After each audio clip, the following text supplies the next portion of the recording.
It's Wednesday morning, and we are heading today from our hotel in Midtown Seoul to Incheon, where General MacArthur won a dramatic victory over the North Korean communists just 3 months after their aggressive invasion of the South in June of 1950.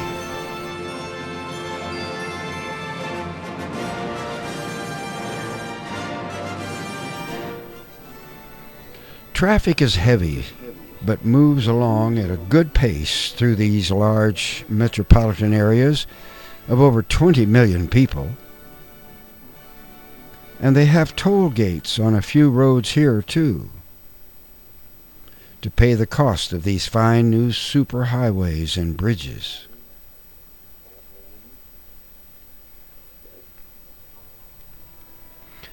And most of the people here live in high-rise condos like these numbered clusters of skyscrapers.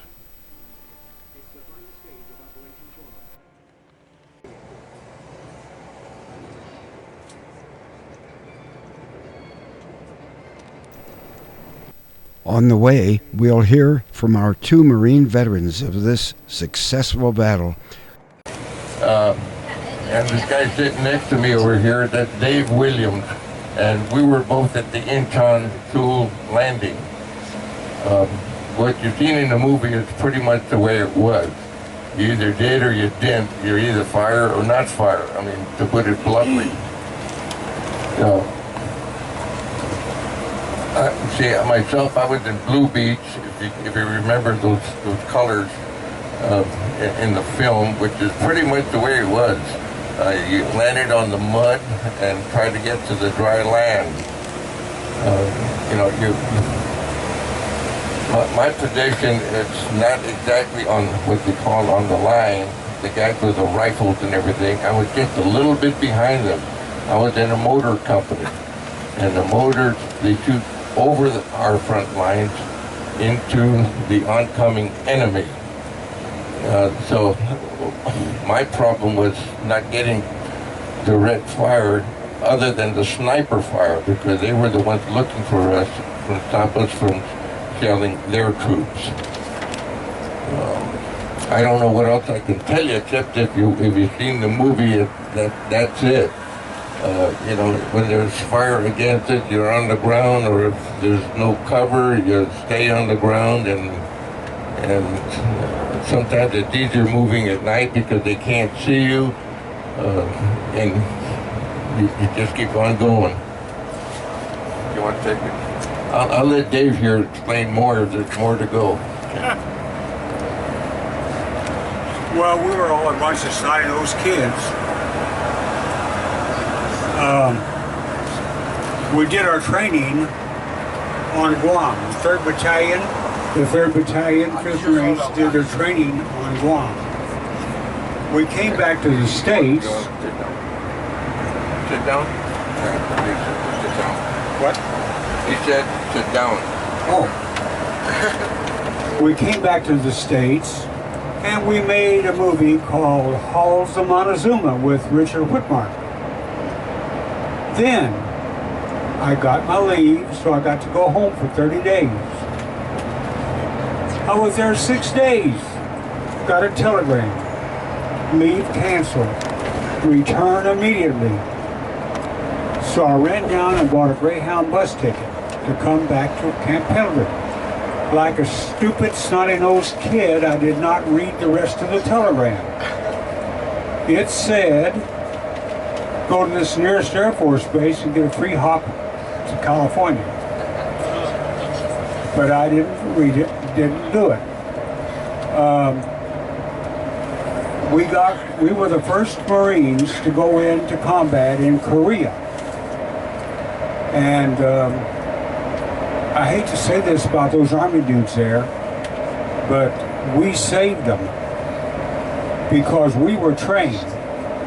They were trained too, but the difference is they were from Japan and they were trained on Gishi girls.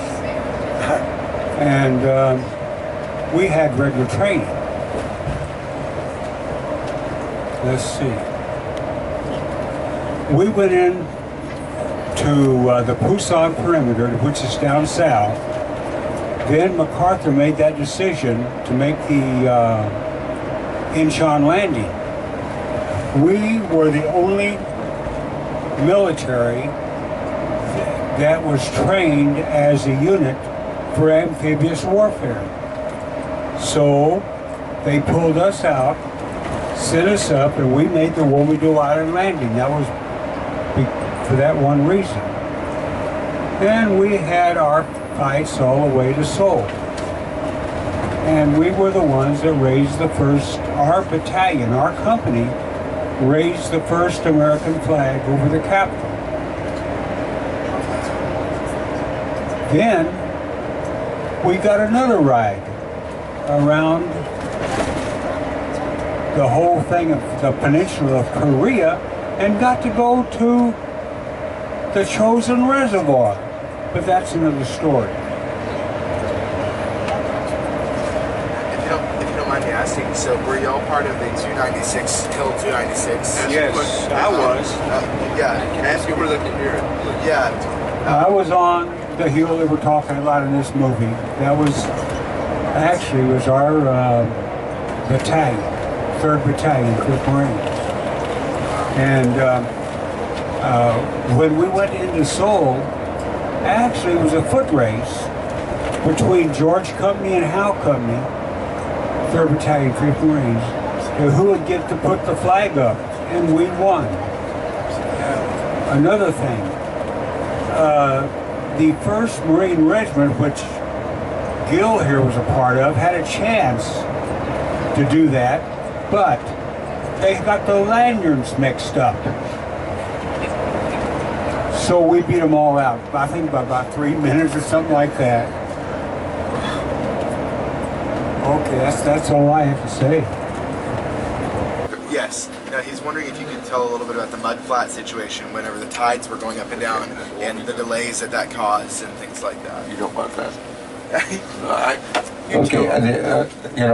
There again, the high tide and low tide, just like the movie says. Everything was planned, hopefully, that the high tides were there in order for the ship to get closer to shore.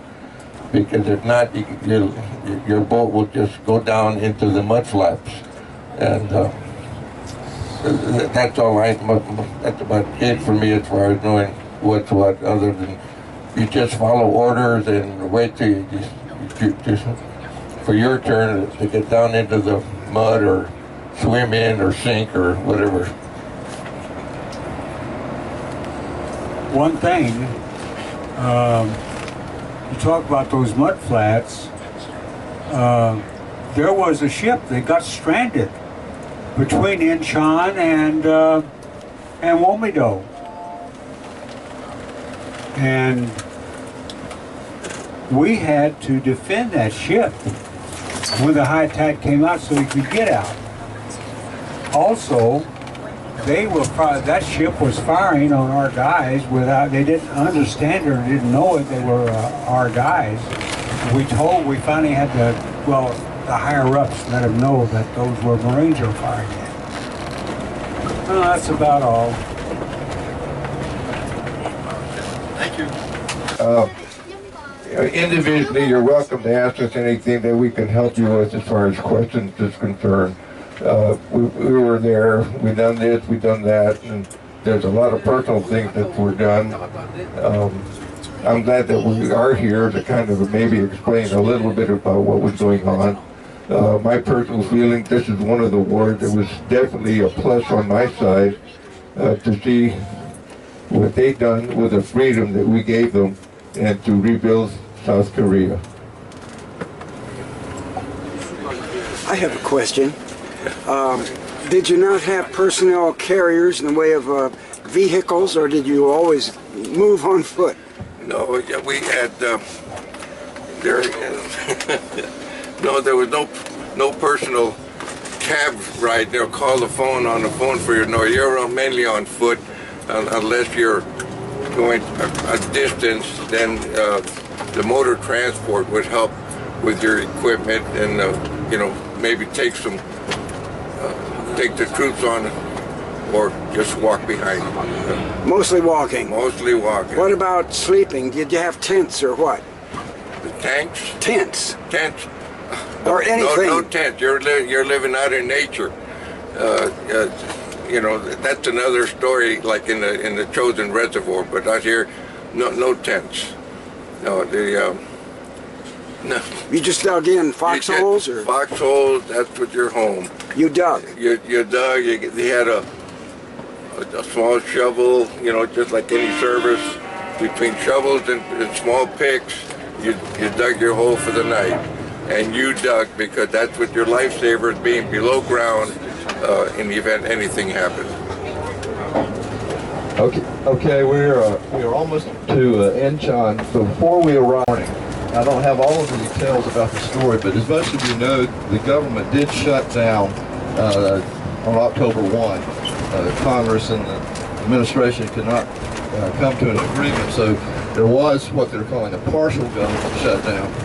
But there's a story about a group of World War II veterans who were on an honor flight to Washington. So apparently they arrived and the Park Service had the World War II memorial blocked off to tourists. Well, these guys had come a long way, and they felt like, which they were entitled to visit their memorial. So apparently they just rushed the site and brushed aside the Park Service and held their ceremony at the World War II memorial. So the greatest generation and the generation that fought the Korean War, it's not a good idea to stand in front of them and tell them that they can't have access to something that they very rightfully deserve.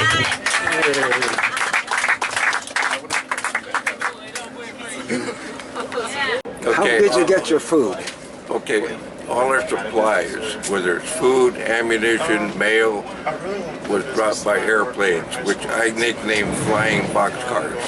I think there's a C-34s or something like that. I'm not quite sure on the actual name of the or type of airplane. Yeah, but how would they know where each of you, did they drop it in the middle of your platoon or your company or something? No, they just dropped it and you went after it. They would drop as close as they could to the location where they're supposed to be dropped. Yeah. Yeah, because when you drop something off the air, you know, it can go drop anywhere, but it would be in proximity of the troops. Oh yeah. Yeah. So your food was mostly K rations or in tin cans or? Everything in tin cans.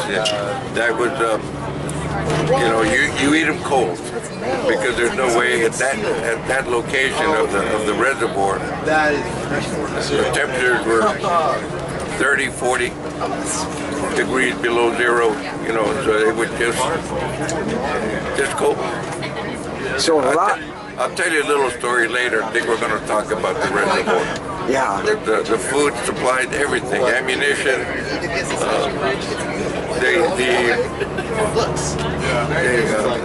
the jeeps, trucks, tanks. A lot of times you'd leave them running all night long because they would freeze overnight. And that's the problem that you didn't want to happen. Was there fuel? Was it diesel for the tanks?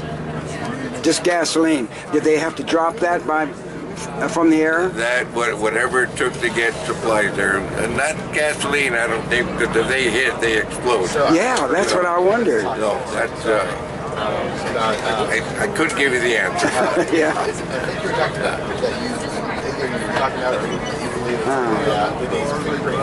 So it was no vegetables, no fruit, it was all probably meat and potatoes and anything in a can that would survive time. Spam. Spaghetti and meatballs, sausages. You know, it's something that would not perish. I joined the Marine Corps Reserve in August of 1948 on a 2-year enlistment. My 2-year reserve enlistment was up August 10, 1950. I was called to active duty by the Marine Corps August 1, 1950. Then 10 days before my enlistment was up. So I was one of the few that actually did not go to boot camp. You see, because of my reserve enlistment time, they call me to active duty, and my boot camp days was actual active combat.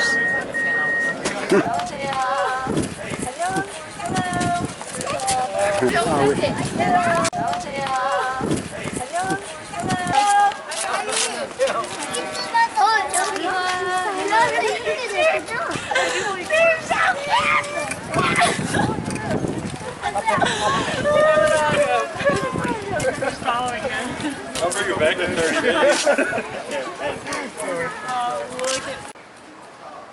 Did you climb that wall, David? No, we walked through the mud. But didn't you have a wall to climb through when you? No, well, see, we came through on Womado Island. This is going into Incheon. Uh-huh. See, we came in first. We came 12 hours ahead of them. Oh, on the island out Yeah. there. David, what, you talk about a squad and a platoon. How many men in a squad? A Marine squad has 13 men. A squad leader with three fire teams, 4 men each. Okay, how many in a platoon? You have 3 squads. 3 squads. Okay, and then how many in a, beyond that? Is it a company? Yeah, then you'd have 3 companies. You'd have 3 platoons in a company. Right. 3 companies in a battalion. Okay, keep going. Well, it goes right on up. From there. 3 battalions in a regiment. Okay. 3 regiments in a division. Now, your Marine Air Support was entirely different groups? Yeah, but we in training, when we'd have maneuvers, we would train with them. They learn. Just like one time, we called them in. They came in so damn close to us that when they'd fire, their cartridges just fall on top of us. And they would take the top of trees out with them. They were that low. But they did the job. But they were trained for that. That was using the Corsair. It was nice and slow. Mm-hmm. Propellers. Mm-hmm. The old World War II jobs. Yeah. And they were better support for you, Well, of course. for that. Yeah. For that, they couldn't compete with the jet in the sky to fight. They were good for ground support. And did they use the napalm bombs too sometimes? Oh, yeah. It's the Corsairs. Yeah, the Corsairs carried napalm. They could be high enough that it wouldn't react on them. They'd have to stay up. Well, they could go up high enough. Yeah. Just their speed was so slow. Yeah. This large and highly detailed diorama model shows the fleet bombardment of Incheon preparing for invasion at the critical peak time of the huge 32-foot high tide, which occurred in the late afternoon of September 15th, 1950. This was the first of only 3 possible dates for such an ambitious, large-scale landing attempt on 3 separate beachheads, coated red, green, and blue. The 200-ship Armada convoy, with 70,000 American troops, had sailed from Yokohama, Japan, and from Busan on a 10-day trip around the western shores of Korea, and encountering on the way a furious typhoon of 125-mile-an-hour winds. But early on September 15th, they had arrived at Incheon, and the packed LST landing ships were launched and began circling offshore, waiting for the optimum landing time, which was at 5 p.m., just 3 hours before sunset. The landings were such a success that just 12 days later, the capital at Seoul, 20 miles east, had been recaptured, and the North Koreans, with their supplies cut off, were soundly defeated and in a hasty retreat from all of South Korea. Big ships in high tide. It's all a joint. Yeah, they all got to work together, and you don't have nothing. No, I think a lot of that. My dad was in the Army 30 years. Well, he would whistle football. There's the red beach shown by the arrow. Going in Incheon, which is the mountains beyond, and then Seoul beyond that. With air support.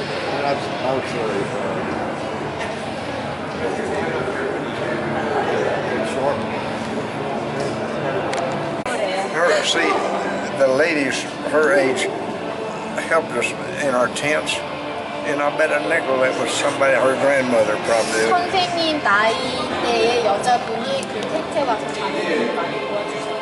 아마 선생님의 할머니 We were in tents. We had it better than these guys did. You were. How close was that to Seoul? Right here. She just showed me. It'd be. We were right on the ocean. It'd be right about right in there. Right. 서울 인천에서 이렇게 내려가서 이 바닷가 좀 옆쪽이에요. 예. We weren't a mile from the ocean. It was just a corrugated strip the Corps of Engineers built for us. Our little plane, it was probably between 3,000 and 4,000 feet. So because we didn't accept it on a still day with our load, it took all the strip to get off the ground because we were loading. But it wasn't a jet type operation, you know. Sure. What plane was it? It was called the AD-6A. A is an able, A attack dog 6, and it was a little single engine plane, strictly very maneuverable, but it had a big radial engine that would take a lot of punishment. They couldn't, the P-51s couldn't go down in where we did because they're liquid cool. Yeah. And there's a big long strip on each side of the engine that the liquid that cools it, and you hit it with one rifle, and they had to go down, so they couldn't take the punishment that we could, and they were not as maneuverable. We were air-to-ground support, right down in the valleys and in the mountains, you know, and we were right in communication constantly with the Army on the ground. Mostly Army and some Marines? Well, yes, Army and Marines, yes, definitely Army and Marines. With the ground crew, I'll say. And they'd be telling us, see, every day you had scouts that were in advance. And they'd have a shirt, they had a big old shirt on, and it would be, they'd have a different sign on it each day. So you would know, I'm down there from the air, I could tell that you were the friends. And the enemy didn't know what that was. Oh, different colored shirts. They had to change it every day because if they shot you, then they could put it on and then you. And they're sitting ducks. That's right. But they weren't wearing necessarily uniforms in our troops. They were wearing these. Well, no, they had uniforms on, but this was just the scout. Oh, the guy up in front. He was maybe 50 yards or maybe 100 yards ahead of the platoon or the company, and of course the enemy's just 50 or 100 yards on the other side. So we were literally fighting across this room in places, or from here to where we're parked. So it was very, very important to know where our troops were and where the North Korean troops were. That's for sure. They were just right near each other. Yes, yeah, they were fighting. This was hand-to-hand combat.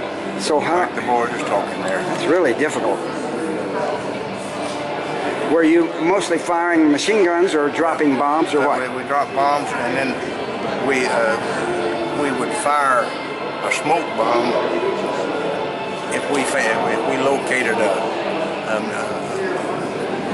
machine gun operation or a headquarters that we could tell where there was a concentration of some kind of supplies or whatever.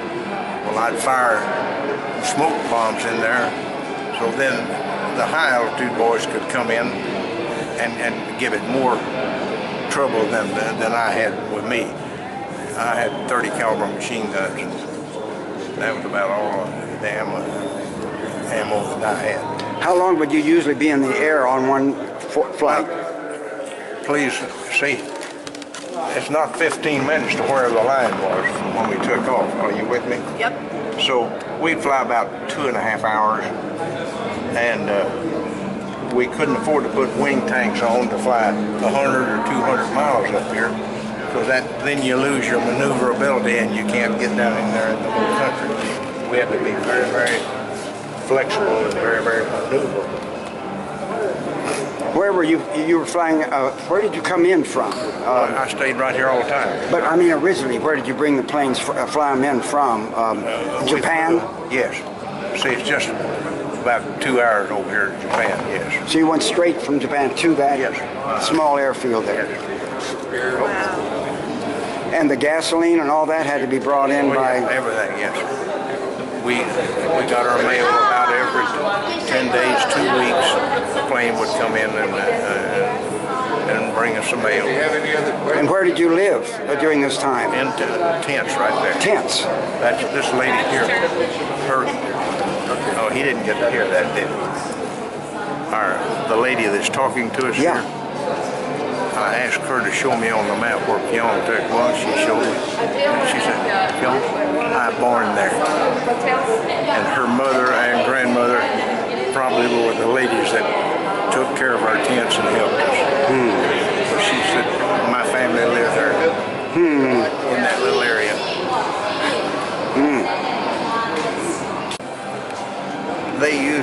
They lived and died in their rice paddies. And of course they'd catch little things out of the ocean.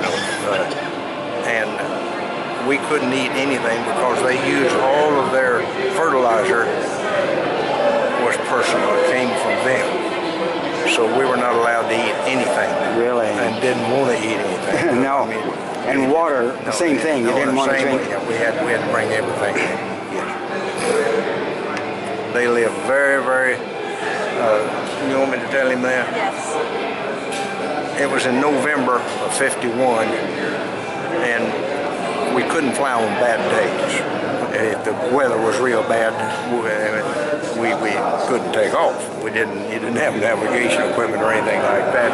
And one day, it had been snowing and sleeting for a couple of days there, and we just decided that by George we'd go duck hunting, because the ducks were just around those rice paddies by the zillions.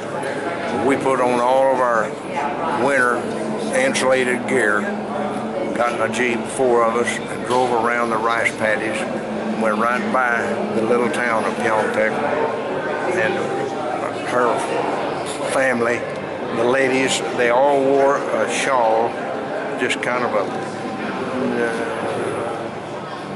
like an old sheet or canvas or something, and it just hung over them all the way to the ground. You couldn't tell how big they were or anything, and that's all they had. And when they were working, well, they'd roll that shawl up between their legs and then stuff it in the side here, so they could get out in the mud and the water and work.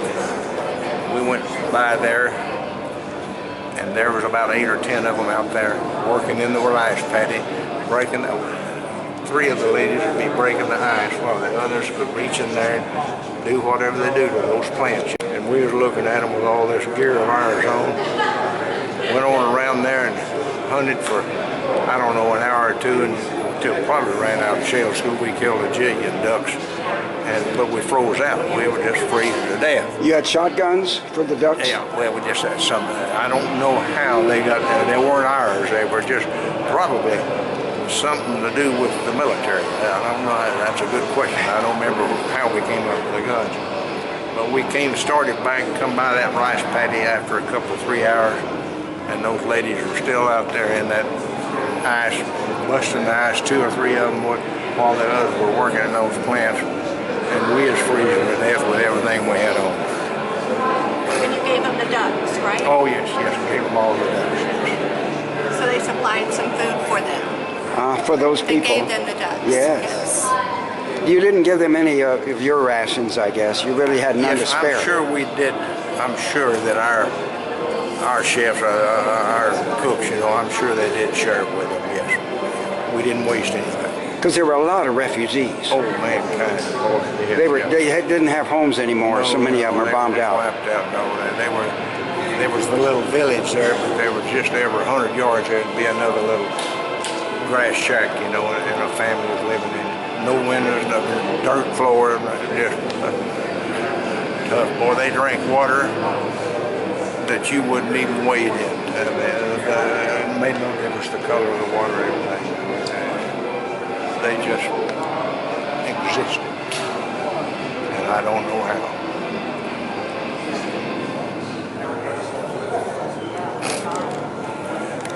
I think that building is where we threw the American flag out of here. Then we went over here and put it on the flagpole. Yeah. But you can see the building is burned out.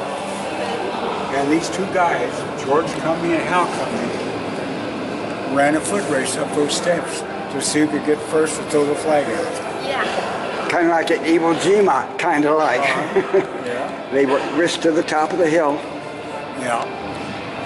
That was something else, and that was really a morale booster for Right, those guys, for those right. Marines when they saw that flag go up at Iwo.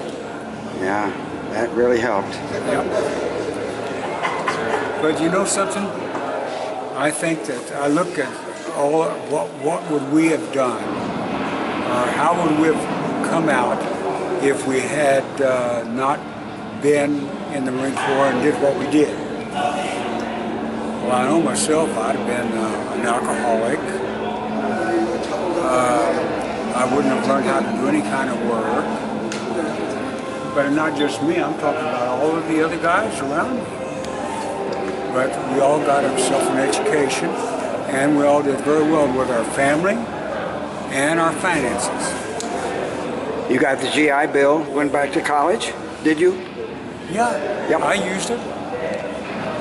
But you got to look at somebody like we had one guy, they called him Groundhog. And he had the largest the electrical company in the United States. And that's where this jacket came from. He'd always bring jackets, shirts to the reunions every year. And what company? Hal Company, 3rd Battalion, 5th Marines. Oh, I see. Yeah. And what did you follow up with then? What kind of occupation? When I first got out, I worked in construction as a cement mason. Then I became a real estate broker. Then, because I'm so cheap, I got my general contractor's license because I couldn't have it. Anytime you had anything done to a building or something, you had to have a general contractor to fill this out for the city. So I went ahead and got my general contractor's license. So I did them all. And where was that? San Diego, California. You've been there ever? Pretty I near got ever out of the since. Marine Corps and I would not go back home because it's too cold. Where? Back in Kentucky. It's too cold, so I stayed right there. Been there ever since? Yep. San Diego's perfect weather, isn't it, all year? I live just outside of San Diego, a place called El Cajon. Oh, yeah. The Box. Yeah, El Cajon.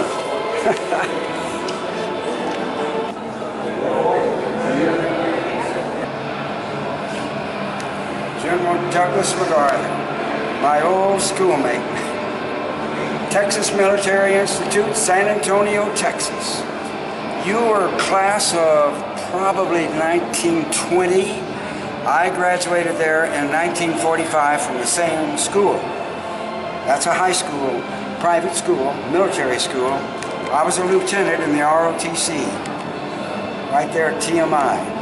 And you went on to West Point and were one of the most illustrious graduates they ever had, the highest average grades of any they ever had. Fantastic story. Thank you, General Douglas MacArthur, for your service to the country and for your invaluable brains that got us through 2 wars.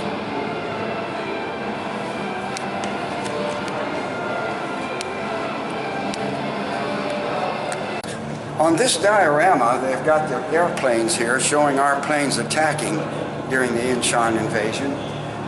Those little model airplanes were the types that we made as students in junior high school in the shop class. That was back in San Antonio, Texas. And they were 1 to 20, I think was the scale, built to exact scale out of balsa wood. We sanded them, we had templates to form them from blocks of wood. and worked very meticulously on them so that they were exact scale models of both the American airplanes from the Air Force and Navy and the Germans and the Japs, the Zeros and all that from the Japs. So we had to make them to exact scale. Then we painted them all black. And these were used to train all of our troops, both American and British and so on, so they could tell instantly when they saw a plane going over, they would remember from seeing our little silhouetted models, being trained on those, they would remember the exact shape and configuration of the plane going overhead, whether it was friend or foe. This was a very important thing in the war, of course. They knew which plane was going overhead, which one to shoot at. Returning now back to Seoul and the huge War Memorial Museum. Here are rice fields right in the middle of town back today. And of course there's a generation station, electrical power station.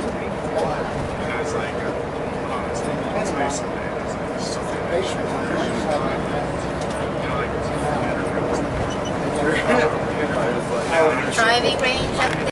Now we're crossing the Han River, which splits Seoul into two, north and south.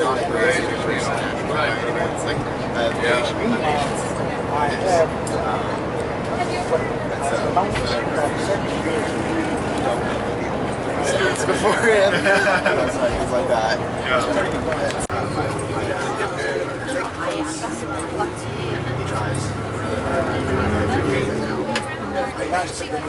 The buses, you'll notice, have their own private lanes. No cars are allowed in them.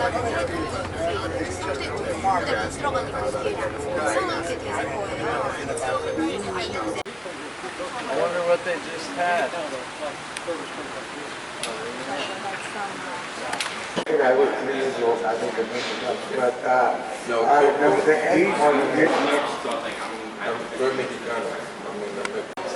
This is the Hall of Names. Each of these huge plaques is filled with names of people who died here during the Korean War, separated by state, country, and so on.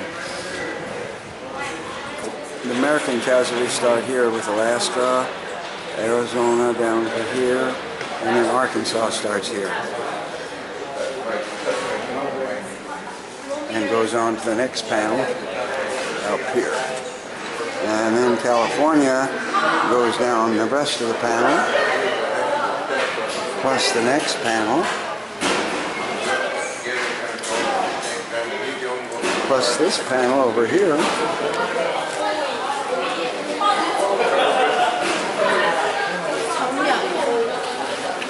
Plus this panel over here.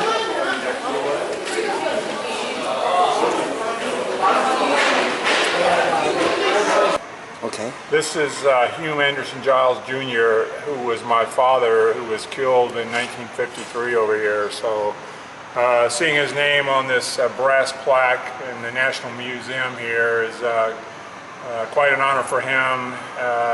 He will be here in perpetuity in this fabulous institution, which pays tribute to all the men from the States and all the other UN nations who lost their lives. So for me, it's bittersweet to see it because it recalls a lot of painful memories for me, but it's nice to know that he is recognized and his name is here. So it'd be nice to go back and tell Mom that his name is in the National Korean Museum here.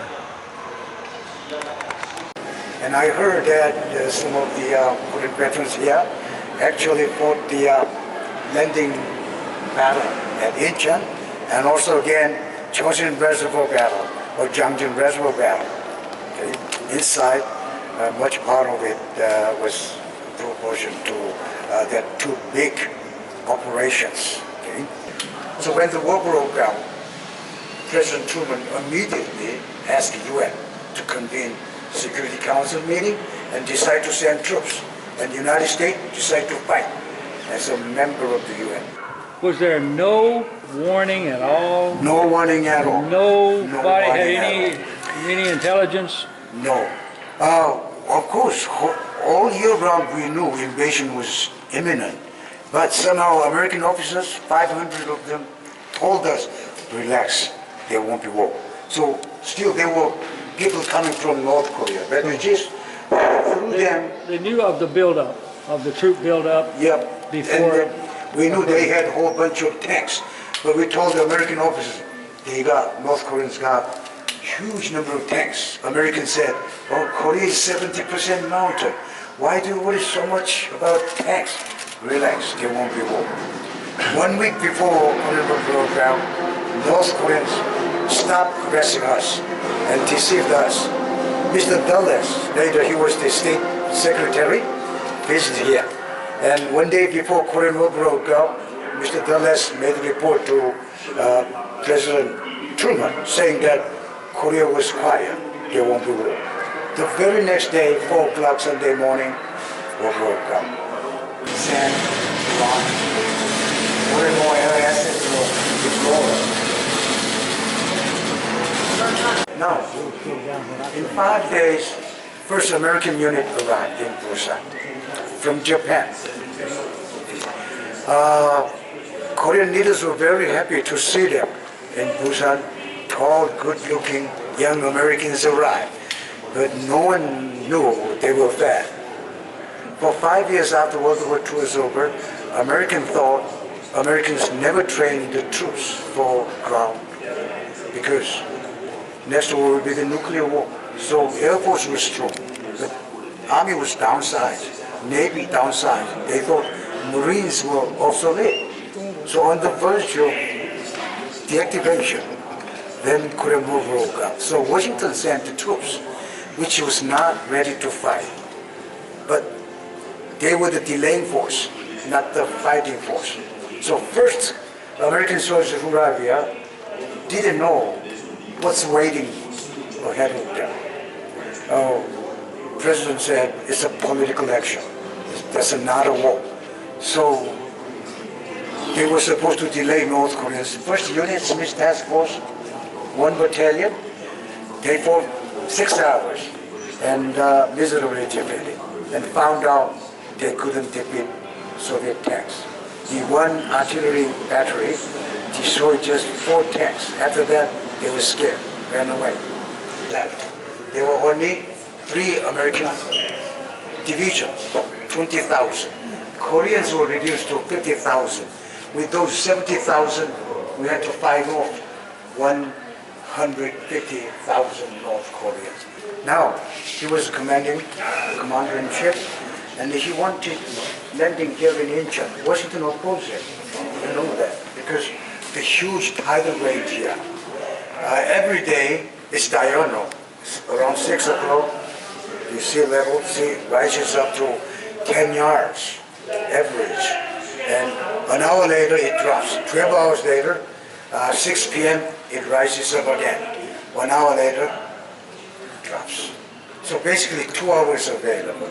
And once a month, it rises to 48 feet. Huge, 48 feet. 3 times higher than this ceiling.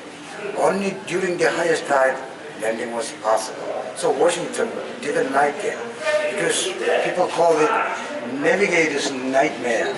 In between high tide, current move very fast, like trout catching fish river in Montana, very fast. So it was nearly impossible, but General MacArthur made it. You know the story. It took 3 days to have the Marines landed here, because every day 2 hours available. 2 more days for the infantry, 7th Division, Korean infantry landed here. And then they marched to Seoul, fighting every mile. And 2 weeks later, we recovered Seoul. Then cut off North Korean supply line. General MacArthur turned the tide of the war. North Koreans were threatened. What happened for 10 days? They were gone. Okay. Originally, they committed 150,000. Only 30,000 took to the mountain, escaped. 20,000 went into this mountain range. All the others gone. They lost all the heavy gears, only carrying the rifle. So, North Korean troops, forces as a fighting force is gone. Now, General MacArthur thought war was over. President Truman thought war was over. We could recover the territory south of the 38th parallel, but General MacArthur wanted to finish the war. So he wanted to go north. He was 70 years old. President Truman couldn't stop him because he became a national hero.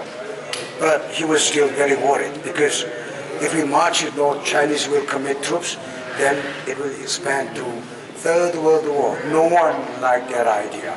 American people just enjoyed peace for 5 years after World War II was over. Nobody wanted Third World War. Truman was right. Political agenda. But General MacArthur, as a soldier, he wanted to finish the war. But what worried President Truman most was the possibility of Chinese commitment. But somehow, General MacArthur thought they won't send troops as long as we won't cross the Manchurian border. So we marched north thinking war was virtually over. It was old man. General MacArthur, yeah, he was 70 at that time. General MacArthur made another big mistake. He turned the landing troops all the way to the opposite side. It took 1 month. Now they should have marched together. Then there won't be tragedy. But he turned away. So when we marched, the 8th Army had big trouble. Logistics support. He couldn't use Incheon port because of the departing Marines. So General Walker was worried, but he was ordered to march. And Chinese are waiting. And General MacArthur said, Chinese won't come. Don't worry about it. This is Seoul City, where we are now. North Korean capital, Pyongyang, Manchurian border, 600,000 Chinese waiting. And then there was a Changchun River. When we crossed the 38th parallel, UN forces, UN states began sending ground troops. So 5,000 Turks arrived. General MacArthur flatly denied the information. He said, if there are Chinese, the number would be 30,000, not 300,000. Go ahead. So we marched. And Chinese and Americans clashed. End of October for 2 weeks. And Chinese disappeared. So General MacArthur thought we defeated them. Chinese went back. The Chinese were right there. About 5 miles away in a high mountain, camouflaging, watching everything. 2 weeks later, they made a lesson. Don't fight the Americans during the daytime. Okay, I'll tell you the rest of the story inside. Americans are very strong during the daytime. They got fancy weapons like aircraft, tanks, artillery, and the best of it, Americans had good food, sea rations. I'm not joking. Chinese didn't have food. They carried the haversack, ground barley, something like that. With this sack, they could last 7 days. It's simple. A bowl of water, mix it, stinger. It's a combat breakfast, combat lunch. Compared to that, Americans are sea rations and even A rations. Fancy spam. You don't like it. Yeah. But spam's pretty good. Why go buy it? And coffee, candy, even some cigarettes, everything is fancy. Chinese were tough. They were peasant soldiers. Again, because of the Air Force, Chinese didn't move, couldn't move. So they waited until darkness fell. Around 8 o'clock, it gets dark. Then they began moving, but they avoided valleys, flat areas where Americans might be. Directly to the rugged mountain. All night long, until 4 o'clock, they marched, covering 20 miles. Then stopped. The crosswalk, camouflage them. They were allowed to eat and talk, but they were not allowed to move around. If they do, they got shot. By the time they completed besiegement, one soldier beat the small horn, others beat the drum, and the commander knew, okay, besiegement was complete, then time to attack. So he let one soldier blow the bugle. You remember the bugle sound. At the sound of the bugle, all the Chinese shouts for a couple of minutes called noise tactics, disorienting, confusing Americans. Then Mao Zedong said, oh, we read American newspapers, radio broadcast. At the time, Americans had a very bad habit of formally announce all the troop movement. So Mao Zedong style Kim Il-sung didn't have to send spies to find out what Americans are doing. You just read newspapers, you know everything. So Mao Zedong knew Americans were panicked. So just chase them, finish them. But the problem, when General MacArthur succeeded in Incheon landing, he became arrogant. Now Mao Zedong, after defeating Americans, became arrogant. He made a big mistake. He didn't know Americans were still strong. Okay? So Chinese couldn't catch up with Americans. One day again, they managed to chase Americans. We moved very fast. And then one day become 2 days. Still no signs. Americans intend to go to Busan and possibly get out of Korea. And General MacArthur was stressful. He said, either we should bomb Manchuria or Beijing. Chinese lost 40,000. Another 40,000 fell victims of the weather. Many of them got frostbite. Yeah, they had to have it amputated. See, they lost 80,000, but they claimed the victory because they chased out the Americans. In that way, they could claim. But in terms of battle, they lost. Now we put out further south of the 38th parallel. Marines, Americans, Koreans, British had to evacuate through sea lane. Okay? But we saved everybody, but the problem was 100,000 North Korean refugees. In this area, people wanted to go south with the Americans. So we called the merchant marine ship. One American ship, Meredith's Victory, could carry 2,000, but it carried 14,000, setting world record, Guinness World Record. Believe it or not, Korean Division Command was 29 years old. Very young, General John. Later he defected to the United States, got PhD, taught political science in American universities. Last year he passed away. He was a Korean War hero. At the time he was 29. American counterpart 48, 51, a lot of experience. This young general stood with help from both sides. The Chinese still had hope to push us down. It took them 2 years to realize they couldn't push us. And poor American soldiers, UN soldiers, had to fight 2 more years until Chinese gave up. Americans, as I told you, happily left Korea, saying, I'll never look back on Korea. I hate Korean winter. I hate Korean mountain. Of course, 30 years later, they found out, oh, we did tremendous job here for Koreans. Because of our effort, our sacrifice, Korea became prosperous and a model country, industry. Good student with the American government. That's what the Americans thought. So even today they say it's a forgotten war, forgotten victory. But American soldiers did tremendous job here, defeating communism, stopped the spread of communism. Thank you for listening. Thank you. So every Saturday, still, the Japanese government still never.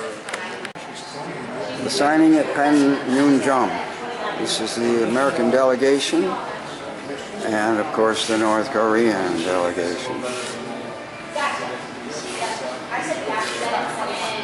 Their flag reflects the single star, red star of communism. This small room in the Incheon Landing Museum had a mirrored ceiling, so we enjoyed looking up for an unusual aerial view of ourselves.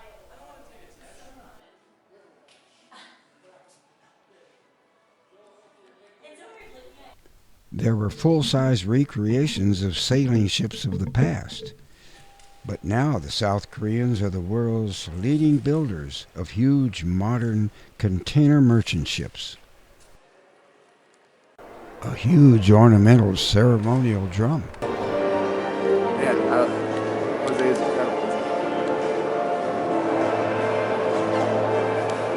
They had lots of helicopters though. I put 100 missions in it. T6? AT6. AT6, right.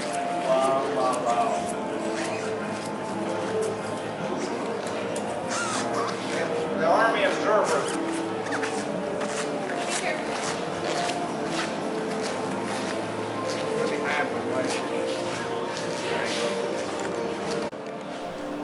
An old Soviet MiG fighter on display. T-34 tank. These are the United Nations flags that were involved in the war.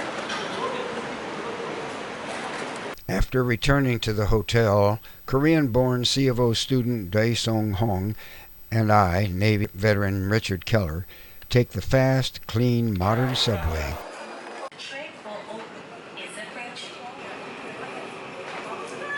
On the subway.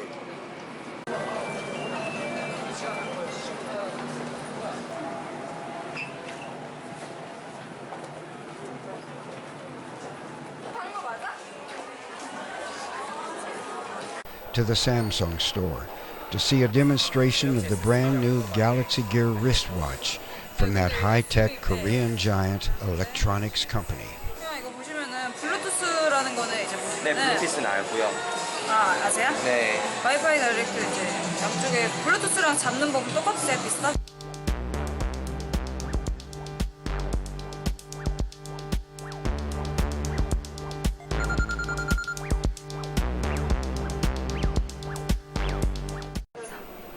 Finally, we return to the Centermark Hotel on the subway to finish a very full and interesting day, absorbing the history of the Korean conflict.